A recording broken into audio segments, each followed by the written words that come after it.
اب آپ کو تھوڑا بہت رومن سرکس کے بارے میں بتاتے ہیں۔ کیا آپ نے کبھی سنا ہے کہ کسی جگہ کوئی نوکری آئی ہے اور وہ آپ کو اس کام کو کرنے کے $600 ملین دیں گے یا $500 ملین دیں گے؟ اگر آپ ریکارڈ میں چیک کریں تو ہائیسٹ پیڈ سیلریز کے اندر آپ کو سندر پچائی یا اس طرح کے کچھ اور مزید لوگ نظر آئیں گے جن کا ایئرلی ٹرن اوور جو ہے وہ تقریباً $2 ملین سم تھنگ بنتا ہے، مطلب it is the maximum one. لیکن اگر آپ اس کے برعکس، آپ کو یہ بات پتہ ہی ہے کہ کس طریقے سے بھی ریسنٹلی الہلال کلب ایم باپے کو $500 ملین کی ایک آفر کر رہا تھا۔ اس سے پہلے رونالڈو اور میسی بھی بڑی بڑی ڈیلز فائنل کر کے اور ڈیفرنٹ کلبز کے اندر کھیلتے ہوئے۔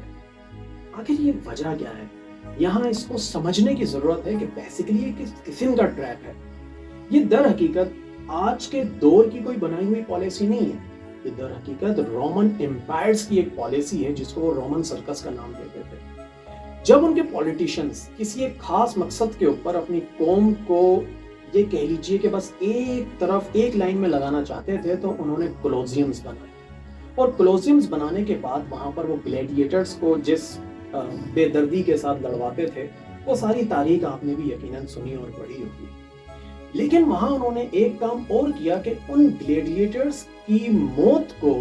ریلیجیس رنگ دے دیا، جس کی وجہ سے وہ اپنے آپ کو ایک بڑا بریو اور کریج کنسیڈر کرتے تھے، اور اپنے لیے ان کے لیے یہ ایک بات بہت ہی زیادہ یہ کہہ لیجئے کہ پراؤڈ کی ہوا کرتی تھی کہ ہم نے جو ہے وہ ایرینا کے اندر شہادت حاصل کی۔ کچھ ایسا ہی سلسلہ آج کے پولیٹیشنز نے بھی وہی پالیسی کو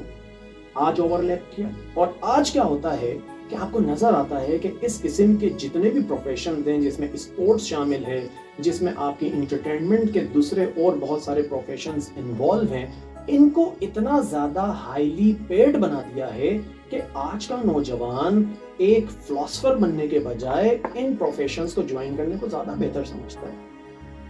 اور بالکل اسی طرح جس طرح رومنز چاہتے تھے کہ کیونکہ جب آپ کی پاپولیشن کا ایک بڑا حصہ صرف اور صرف کولوزیمز اور گلیڈیٹرز کے اوپر ہی لگ جائے گا تو کبھی بھی ان کو پولیٹکس کے بارے میں سوچنے کا موقع ہی نہیں ملے گا، کبھی بھی اس ہسٹری کو جاننے کا موقع نہیں ملے گا جس ہسٹری کے اندر بہت سے راز پوشیدہ تھے رومن امپائرز کے۔ شاید کہ ان رازوں کو جاننے کے بعد وہ لوگ رومن امپائرز کے خلاف بھی ہو جاتے، لیکن انہوں نے وہاں اس کو موقع ہی نہیں دیا۔ Same goes up to date, آج بھی کچھ ایسا ہی ہو رہا ہے کہ کس طریقے سے ایک پولیٹیکل ایک ریاستی ہسٹری آپ کو پڑھائی جاتی ہے، اور تمام کے تمام لوگ اسی کام میں لگے رہتے ہیں، اور کسی کو اس بات کا تصور بھی نہیں آتا کہ وہ اس ہسٹری کو جاننے کی کوشش بھی کریں۔ آپ کو میں اس کی ایک مثال دیتا ہوں۔ اس کی مثال کچھ ایسے ہے کہ اگر آپ پاکستان کے اندر پڑھائی جانے والی اسلامک ہسٹری کی اگر آپ ایگزامپل لیں گے تو آپ کو نظر آئے گا، آپ اپنے کسی بھی بچے سے پوچھیں کہ ہمیں 10 ان اصحابہ کرام اجمعین کے نام بتائیے جنہوں نے بڑی بڑی فتوحات کی، تو یقیناً بچے کو ان کے ناموں کے بارے میں پتہ ہوگا۔ لیکن اگر آپ اس سے کاؤنٹر کوسچن یہ کریں کہ اس دور کے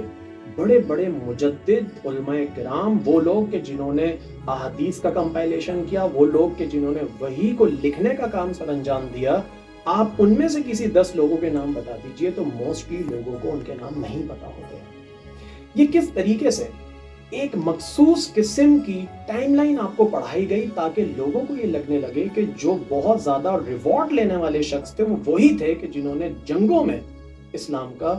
جھنڈا لہرایا۔ لیکن اگر آپ دیکھیں تو اس کا مطلب یہ نہیں ہے کہ وہ کوئی بہت بڑا کام نہیں تھا، یقیناً وہ بھی ایک بہت بڑا کام تھا، لیکن ساتھ ساتھ وہ تمام حضرات کہاں گئے کہ جنہوں نے تعلیمی مقصد کے لیے اپنی زندگیوں کو وقف کر دیا۔ So this is the Roman circus، اور اپنے آپ کو اس رومن سرکس سے محفوظ رکھیے تاکہ ایسا نہ ہو کہ آپ بھی اسی ایک